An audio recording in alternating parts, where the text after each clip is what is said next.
ગુજરાતમાં દારૂબંધી હોવા છતાં સુરતમાં દારૂ વગર રોકટોક વેચાણ થઈ રહ્યું છે। મૈધરપુરા પોલીસના નાક નીચે દારૂનું વેચાણ થતું હોવાનો એક વિડીયો વાયરલ થયો છે। બુટલેગરો સામે પોલીસ કરી રહી છે આંખ આડા કાન।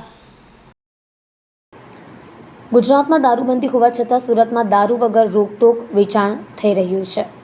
દરેક બ્રાન્ડનું દારૂ સહેલાઈથી મળી આવે છે। તેવામાં સુરતના મૈધરપુરા પોલીસના નાક નીચે ચાલતા દારૂના અડ્ડાનું વેચાણ થતો હોવાનો વિડીયો સોશિયલ મીડિયામાં વાયરલ થયો છે। પોલીસની હપ્તાખોરીને કારણે બુટલેગર બેફામ થયા છે। દારૂના બેફામ વેચાણથી સ્થાનિકો પણ પરેશાન થઈ ગયા છે અને આ બુટલેગરો સામે પોલીસ આંખ આડા કાન કરી રહી છે। સુરતમાં મૈધરપુરા વિસ્તારમાં દારૂનો વિડીયો વાયરલ થયો છે। આ વિડીયો સુમુલ ડેરી નજીકનો હોવાનો દાવો કરવામાં આવી રહ્યો છે। સુમુલ ડેરી પાછળ બે રોકટોક દારૂનો વેપલો થાય છે। સુમુલ ડેરી પાછળ મધુબાગની ગલીમાં દારૂનું ધૂમ વેચાણ થતું હોય તેવું દેખાઈ આવે છે। ગ્રાહકોની દારૂ લેવા માટેની પડાપડી થઈ રહી છે। ત્યારે દારૂ સામે કડક કાર્યવાહી કરવામાં મૈધરપુરા પોલીસ નિષ્ફળ રહી હોય તેમ એક નજરે દેખાઈ રહ્યું છે। શું મૈધરપુરા પોલીસ બુટલેગર પર કાર્યવાહી કરશે કે પછી આંખ આડા કાન કરશે તે જોવું રહ્યું।